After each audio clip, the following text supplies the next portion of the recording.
Okay, yes, we know these aren't everyday kinds of cars, but if you had the chance, you still would, right?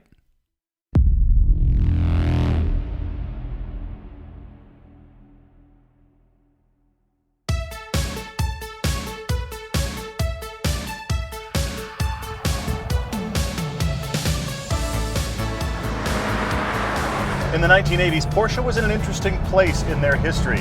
They were trying to replace a bunch of models. The 911 was one of them.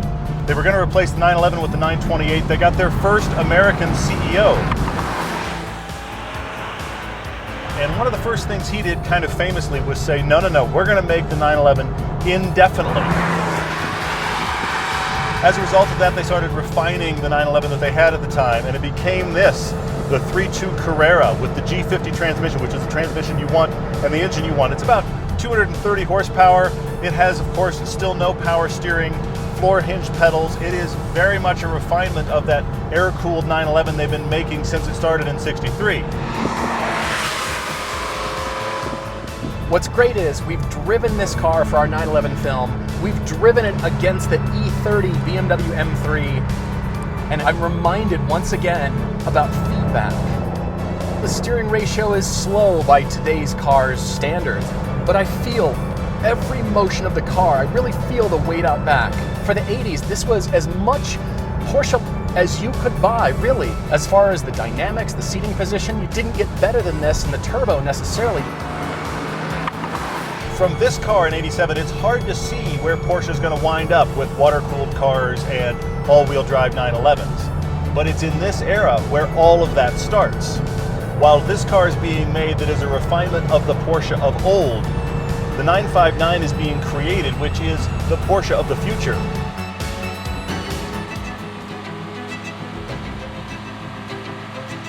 In the mid-80s, yes, Porsche was very dominant in racing, particularly Le Mans and Group C. You remember the 956 and the 962C race cars? And then Porsche decided to go after Group B. So Porsche came up with the 959. The problem was to get this car working properly. By the time it actually came out in 1987, Group B was done. It couldn't qualify for any other race series. It couldn't even qualify for the WRC. So they went and did the Paris-Dakar and they won that, but that really was the only place it fit. Of course, it's a homologation special, so they made road cars so they could make race cars, and that's why we have the 959.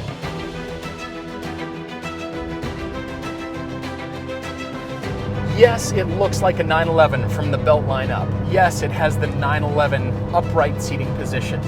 Body panels made of Kevlar and fiberglass reinforced plastic and aluminum panels everywhere.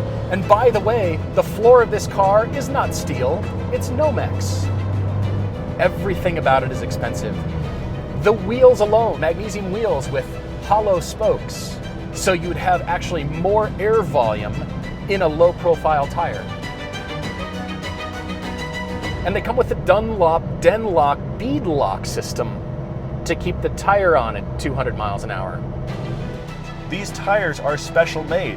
The company makes a few every now and then, and they charge, get ready, $6,000 a tire. That's why we're on the original stock tire, but they happen to be the better part of 10 years old. And the interior is just like any 911 from the era. Everything is the same as the 87 that we've got. There are a few differences. Mainly you can see them here in the center console where you adjustments for suspension, stiffness, and also ride height that can be done on the fly in this car. That doesn't exist at all in that Carrera. That is very unique to this 959. The problem is that it's hard to find actual factory parts for a car like this and make it back to how it was stock. In the last couple of years of its life, it's had $300,000 worth of maintenance done. Oil changes are $30,000. It's because of the labor. It's because you have to take so many parts off the car. Things on this car are rare. It looks like a 911 with some aero work to it, but everything about it is expensive. These cars were illegal in the United States for decades because it was too expensive to federalize the car, not only from an emission standpoint, but from a crash standpoint. They couldn't. So Porsche decided to not even bother. They pulled all their US contracts. They didn't bother. Bruce Canepa was one of the people that really pushed for the show and display rule so he could get one into the country. He was one of the first people to have them. Of course, now he takes these cars and he refines them. We're more than 25 years out, so you could just go buy one if you have over $1 million to do so. And then Bruce Canepa can spend millions making it more. But this car, one of the first 4 imported into the United States, it started life in the UK and lived in Monaco. It was parked on the street in Monaco for a long time. Then it went to California, and here we are, thanks to Lux Auto Spa, we are driving this car. By the way, it's currently for sale on consignment for $1.2 million.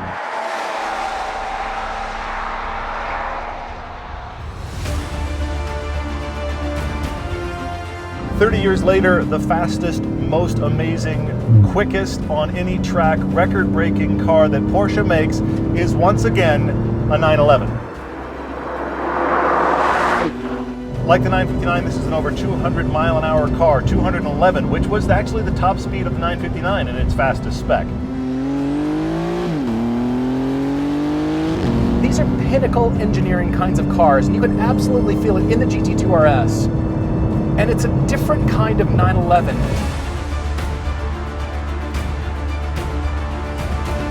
This isn't just a GT2RS. This is the Weissach pack. Now you can get just the Weissach pack without the wheels. This does not have the magnesium wheels. The cabin in here is a Porsche 911 991 generation. The big thing that makes this stand out is actually these seats, which are wonderful. Getting in and out is kind of falling into a bathtub. For those of you wearing a skirt, you're not going to be happy. But it isn't Spartan, and most track cars generally are.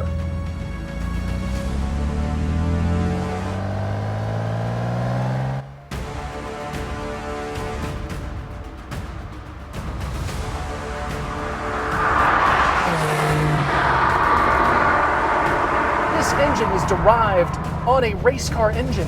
You remember the 956 and the 962 racers that Porsche was dominant both in Le Mans and Group C racing?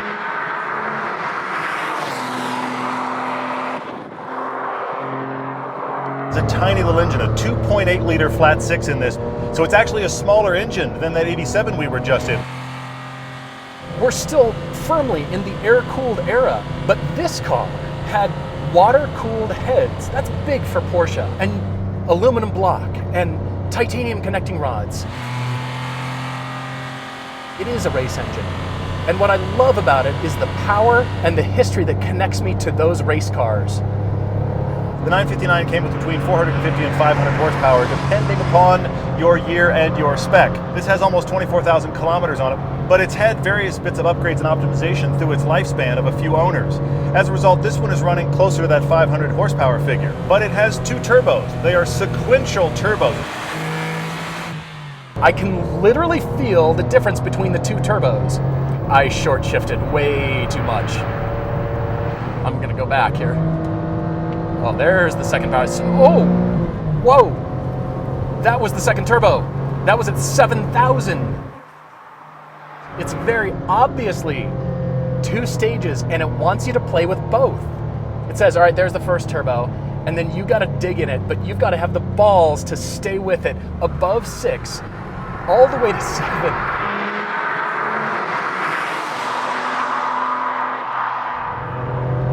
At partial throttle, the turbo delivery just makes this engine feel powerful. It doesn't feel remarkable, it just feels like this is the power I wish I'd had in that 87 Carrera 3.2.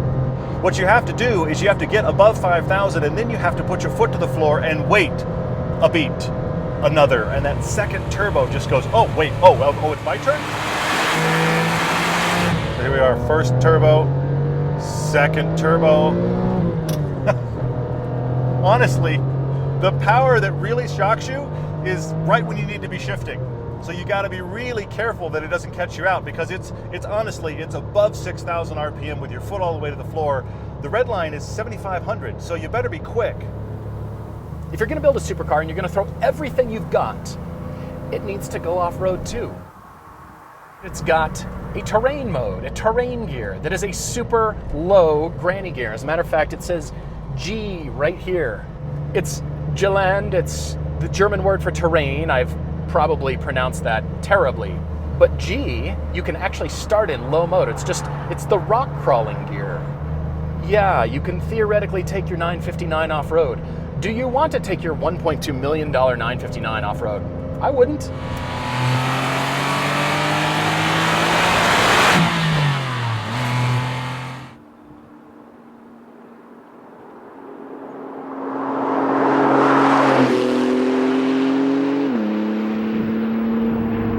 This is the first GT2 to have the PDK, the 7-speed PDK gearbox, which of course, as we all know, is lightning quick. It's twin turbo with variable vane technology, which Porsche does so that it's got turbo power, guess what, all the time. There's no waiting. There's no waiting. We don't wait anymore. It's 2019. You just put your foot in it and you're gone.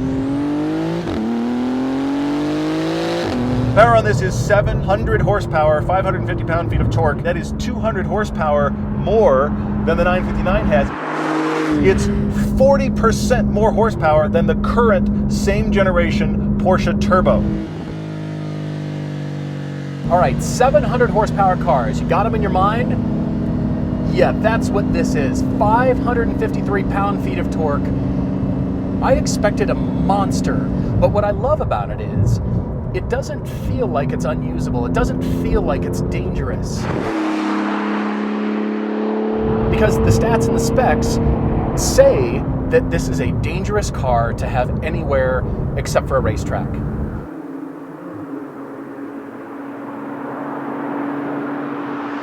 Obviously, we're not driving both of these cars on track where we're hard onto a straightaway and, flat to the floor. But the power you can experience and the usable power is absolutely astonishing. But you feel a lot of horsepower in the Hellcats. You feel it in the ZR1. There's plenty of cars out there with crazy horsepower, and guess what? They all feel quick. They all come down like a hammer with horsepower. The difference here is I have never been in a car this powerful that is this manageable. This undramatic, and I actually don't mean that as a slight. I mean undramatic in this case in a good way. The ZR1 weighs the same as this and has about the same amount of power. It feels like it's trying to kill you and the world. This 911 doesn't feel like it would ever bite. Now it would. I could turn all the traction control off and be a bonehead and I'm sure go down in a ball of flames. But this feels like a car that's really trying to work with you, even though you've got 700 horsepower underflow.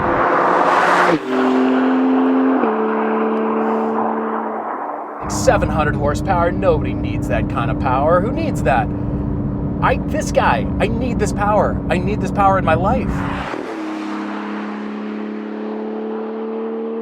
And you always think, you're always playing the game, well, did you use all the pedal travel? Was that everything? Oh, engine revs so cleanly, so easily. You're gonna think, oh, it's about 3,000 or 4,000. No, you're already at 6. And then when you come around a straightaway and you punch it, this is astounding. You're not going to believe your eyes. You really aren't. The speed you can get with this car, you're going to be in absolute disbelief.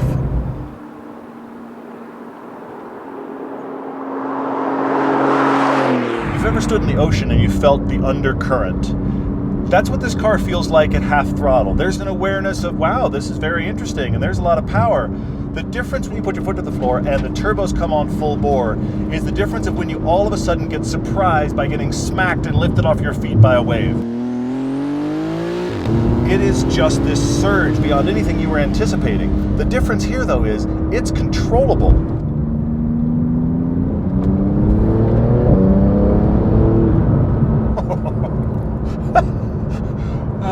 Passing is a joke. Passing is genuinely just a comedy routine in this car. It's everybody else's fault. The world is slowed down. It's not me. I feel like I'm going 50 and I could be going twice that. The joke that we have had on this shoot is that you look at the speed limit and you add 100. That's the speed this car is comfortable at.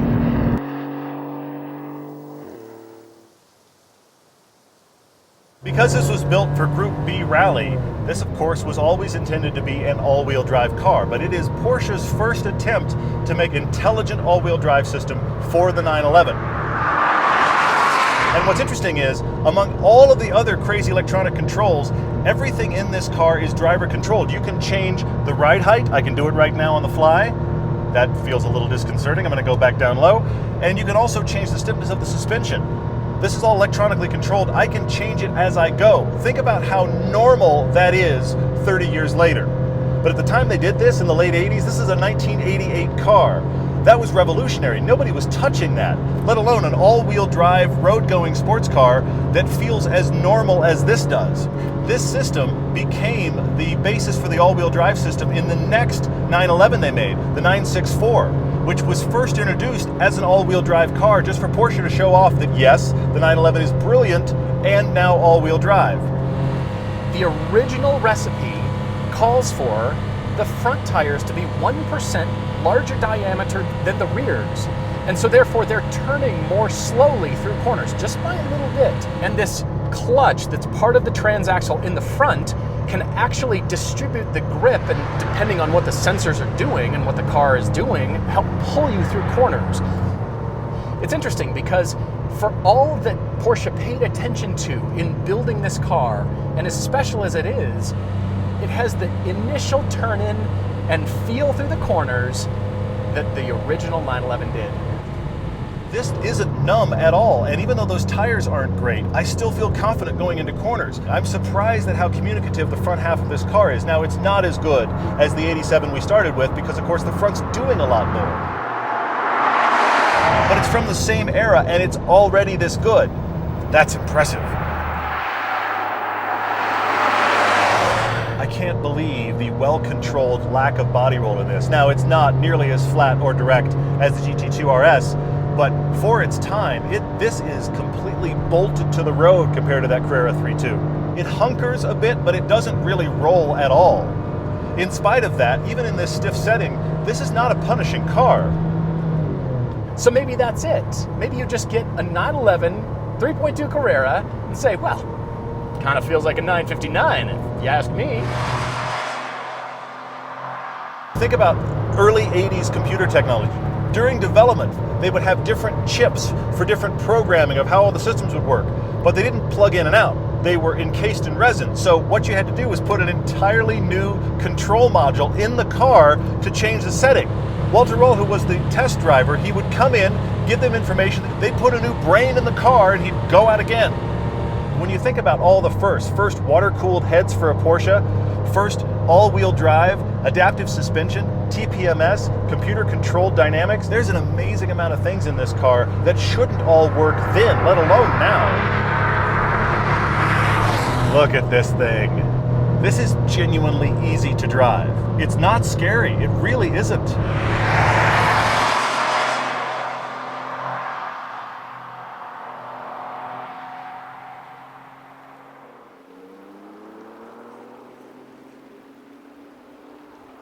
Whenever I'm in a car, I always think to myself, what's the first thing that stands out the most? And surprisingly, despite the power, it is the handling of the GT2RS. Todd and I have discussed endlessly about his Lotus kind of being the pinnacle of feel, and it is. So think about that, and how everybody says, oh, the Lotus Elise is great, and it's not a real car, but it drives great, but it's not a real car. Imagine that not real car kind of feeling applied to a real car on an entirely different scale. But what's surprising is, even though it's electromechanical, yes, we've done it. World, we've done it. The steering, electric power steering, can be amazing. You cannot point to it and say, well, it's good for electric power steering. I still wish I had hydraulic steering. No. And despite the electric nature of it, there is all kinds of road feel. Look at that. Look at that. This also has rear steering, which helps even more to take this much longer chassis. It's a 10-inch longer car and almost a 10-inch longer wheelbase, and yet it actually feels, from the driver's seat, shorter and tighter than that 959. Now that has a lot to do with that rear steering. This is a car with no rubber bushings in the suspension. They have gone to straight steel ball joints for the entire suspension setup. Now that sounds on the surface like something punishing. Then you have a suspension setting to make it at its tightest setting. In spite of all of that, This rides better than a lot of sports cars. Yes, it's stiff, but most of the time when I'm in a stiff car, I'm just constantly aware of it. It's annoying. Here, it just feels planted. The rotation is so quick and so helpful that you know there's magic going on. Well, that magic is they finally are figuring out electric assist steering, and they gave this rear steering. This car is fun all the time. It's not like some cars where you got to really get into it to go find it. And that's the beauty. You don't have to take this to the track all the time. You might think, well, you know, because we're not grinding these cars into dust on a racetrack, we're not doing them justice. Well, think about this. Both the 959 and the GT2, originally, the first GT2, were the result of homologation, built to support the race cars. The traction control system in this car is one of the best I've ever encountered.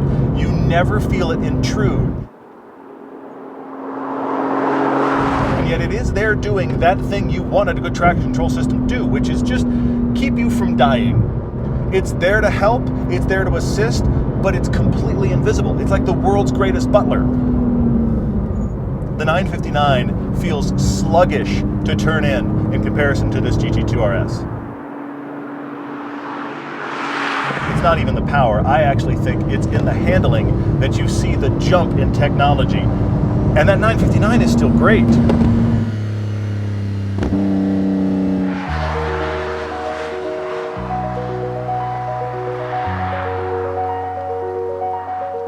Think about the fact that this car was released with a 200-mile-an-hour top speed, 197 officially. For a very brief moment of time, it was the fastest production car available for the public to buy. Then, along came the Ferrari F40 and stole its crown. But the F40 is the exact opposite of this car in every possible way. This is a world-beating car you can actually just drive. You can drive it now, 30 years later, and it still feels nice. In that way, it's a huge victory. And it's also related right back to that GT2RS. Here's a 911, but more. And yet, while it kind of goes around and destroys records, you can drive it every day. If you can afford to. That's the real problem. I just love what the 959 does to connect me to Porsche's past. I love the finicky, fussy personality. I want to experience the 959. I want to drive it all the time. And I want to say that I'm driving $1 million car on a daily basis. That would make me pretty happy. This 959 was so ahead of its time in technology that if you objectively had to think, how old does this car seem? I'd say it's 10 years old. The technology in here feels 10, maybe 12 or 15 years old. There's no way it's 30. It feels that modern. It was that far ahead when they made it.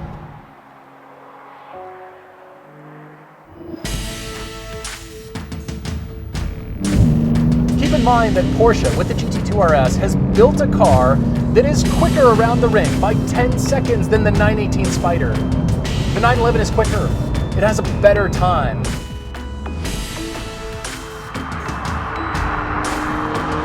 Now, the right driver has to extract that time and extract that performance out of the car. But I'm shocked that actually Porsche would allow themselves to do that. But on the other hand, they have, and look what they've done with the 911. The GT2RS is so controllable and so easy to live with. I desperately want it. But I'm gonna pick the finicky, fussy, hard to feed, expensive to maintain, and altogether amazing to drive 959 despite the speed.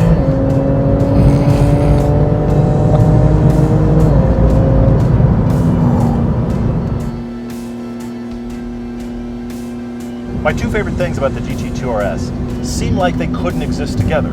And that is, I love how involved this is. This is the most involving 911 I have driven since the 997 GT3RS 4.0. I love the involvement. I love the fact that there isn't anything in the steering linkage but ball joints, and I can feel what's going on. In spite of that, I would expect this amount of power to be scary, to be difficult to handle because the car is so direct. And yet the dichotomy is, this is an amazingly docile car to drive. It doesn't feel like it's going to bite. The GT2RS is much more capable than most drivers will ever realize. Much more dangerous than most drivers will ever realize. That traction control system has just got your back. This is like being best friends with the world's greatest assassin. You're not in danger, but you have no idea what's actually possible.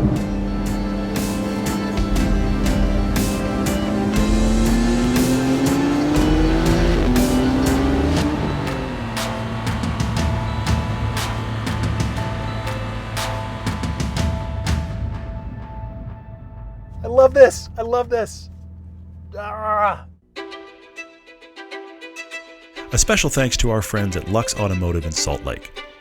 They sell great cars like this actual 959 and care and protect others, including the exact GT2RS we used here. They're car guys to the core, and we are thrilled to finally do something together.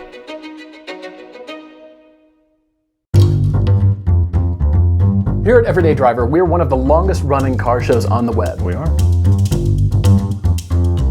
If you've been watching us since 2007, or you just discovered us last week, we are an independent channel and still producing original content. Our TV show airs on the Motor Trend Network, but if you don't have cable, all the episodes can be streamed on Amazon Prime.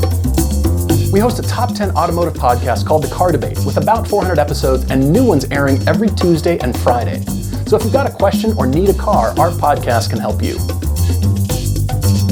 Here on YouTube, the Fast Blasts are still here. They're going to become a little simpler, more like a video podcast, actually, mixed with a new car review.